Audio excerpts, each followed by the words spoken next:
my friends. Well,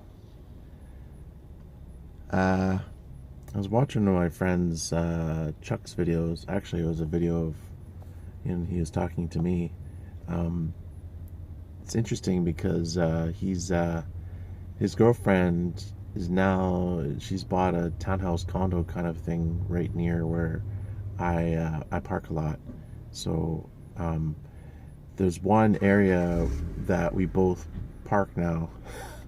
Um, I don't really go there that often, except for to kind of leave my vehicle. It's a good place where you can just, you don't have to worry about being annoying to people around you.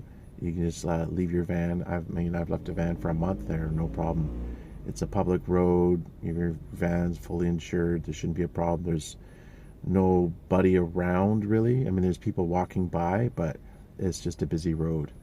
So Chuck likes to park there, and I'm working on my van while I'm trying to switch vans around, and I bump into him often there.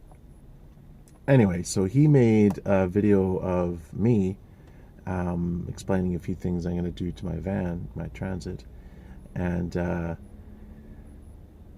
somebody commented um, something about no disrespect, but Timothy is going to butcher that van to high heaven. Now, this guy who said that is, he's kind of a troll. I don't know he's really intending to be mean, but I did remove him from my channel a couple years ago because he was being mean, and he was saying comments that were not supportive. And my thing is, I don't mind if you have a different idea than me, or if you have something you need to express and that may not be positive, but it's about the delivery of the message. No, nobody's going to see everything eye to eye, but if you come off as kind of like mean spirited, then I don't have, let's just let it be said. I'm not going to put up with it. And a long time ago, I used to give second chances on my channel, but now I don't. As soon as someone says one negative comment, they're gone. I have like 6,500 subscribers now, and one person who's mean is not going to hurt me at all if I just disable their comments and they're blocked. So that's what I do. I've seen YouTubers go through some difficult stuff emotionally with people leaving negative comments. Unfortunately, there's a lot of people out there who can be real jerks, and some people say, oh, you can just ignore it.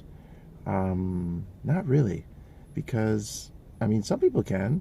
Well, some people can't. Say you're having a good day, everything's going great, you check your phone, your YouTube comments, and someone's just like tearing a strip off of you. Well, as a human being, we have emotions, and we're going to react to that. It's a personal attack to some degree, and I don't want to read it. I don't think anybody wants to read insults to them. So, I don't know. It's a very difficult situation. We look at Carolyn Caravan. That was a horrible thing that she went through, and I wouldn't wish that on anybody. So how I deal with that is two things. Number one, I block them right away. One comment that's negative, you're blocked. Number two, I try to realize that's part of the internet, it's part of the YouTube thing, and not to internalize it. Nevertheless, it's not easy. Anyway, so am I going to butcher my new van? Well, maybe. Because, there are elements in truth of what that guy said. I am not a carpenter. I am not in the trades. My job has nothing to do with the trades. Nothing. So I am a little bit more handy than the average person, I think. But I don't have the skills of some people that are just like amazing with what they can create. I just don't. And but so what's the alternative? Just to I could just drop some plastic furniture in and call it done. Some people do that, and power to them. But I don't want to do that. So I'm going to muddle my way through, and the end product is what it is, and I'm not claiming to be an expert. When you watch my videos and you see how I'm doing something, that is not necessarily the 100% correct way to do it. That is the way that I am doing it. Because for various reasons, either I don't know any better, which is highly likely, I don't want to invest the time to get it to this like superior level, or I don't have the tools. I'm building 95% of the stuff I'm doing is in a Home Depot parking lot or on the side of the road. And, you know, the other problem is I made a track saw thing, which means you can take your circular saw and you put it as a straight edge against it, and it's supposed to give you a straight line. Well, it's not giving me 100% straight line, and I've changed track things. I've used steel so I know that the wood's not warped, and it didn't make sense that in the middle it curves in a tiny bit, right? The straight, when I drew a saw line, it curves in a tiny bit, and it's by like a millimeter or 2 millimeters. It's not a huge amount, but it is enough to be noticeable to me. So I went into Home Depot and I explained the situation to one of the tool guys, and he goes, "What kind of saw do you have?" I go, "I have a Ryobi circular saw." And he goes, "That's your problem." It's the Ryobi saw. The blade is not 100% tight, and you can't tighten it anymore. So what am I going to do? Buy a new saw because of that? I'd spend $150. I looked at used ones. And the thing is, it has to be battery operated because I power all my stuff off the sun, and I need it to be cordless. So yeah, I'm not going to drop $150 on a new saw and a new battery system because of this little tiny thing. I just have to accept that it's not going to be perfect. And so I do. And that's the way she goes. So is it going to be butchered? I don't think so. But I'm not expecting my van to be, you know, these YouTube pictures where the van is absolutely perfect. Well, I've seen a lot of van tours, and I have to say that some of them I've seen where they have a Sprinter or a very high-end van, but the person who did the build is not a carpenter, and it's obvious. And there's mistakes, and there's, you know, a little bit of rough work. So that's just the way it goes, and people do what you can. And, you know, not all of us have, you know, how much does it cost to have an outfitter build your van? $10,000 or whatever? I'm not paying that. I'd rather just accept the imperfections. So my skill level is not at carpenter level. What I'm trying to remind myself to do, especially once I've moved into the van, which is very close, once I've moved in, I'm going to try to remind myself to take my time. If I make a mistake, go back and do it again. But when you're in the middle of it, you kind of want to just get it done. So it's always a trade-off between speed and finished product. A lot of what I recall people talking about that are in the trades is that carpenters aren't necessarily extremely skilled, some of them, but they know how to hide their mistakes. For example, if you're putting a laminate floor down, or not necessarily mistakes, just quick work.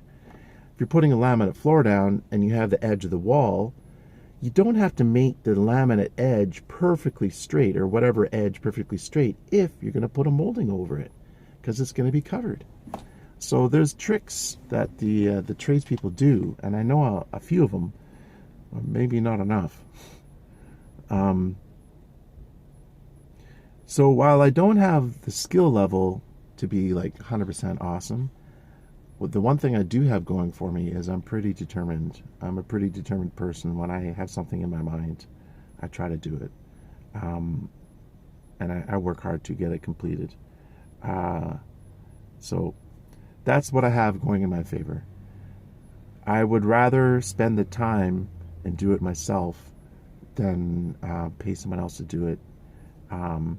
A friend of mine commented that said that if I was to pay somebody to do the work that I'm doing, how long would it take? It would take a long time. And like to build a van, I'm guessing averages 400, 450, 500 hours. So if I was to pay a carpenter, I don't know what they make, $20 an hour, just as a guesstimate, maybe probably more. But say it's $20 an hour, and say the van build is going to take 400 hours. What's that going to be? $8,000. That is a lot of money. I'm not a perfectionist, but I am in certain ways. I know that's kind of a paradox, but some ways I want it really perfect. Some ways I can kind of, cut corners and be satisfied. Anyways, guys, is the new van going to be butchered? Possibly, but I don't think so. I think it's not going to be Craftsman level. See some of these guys. If you ever watch a really good guy YouTube channel, Humble Bee Van, he is really good. You should watch him, and he has a lot of very interesting ideas that I don't necessarily want to do, but he's definitely thinking outside of the box. Like one of his ideas is you can make the ceiling with modules. I don't know what the other word I could use there, where you can put this piece up and put this other piece up over it and then bolt it on. And then later, if you want to change the color, if you want access to insulation, you just unbolt it, take it out. There you go. But he's spending a heck of a lot of time. He's probably going to be way over 400 or 500 hours. He's taking his time, and he's doing a very good job.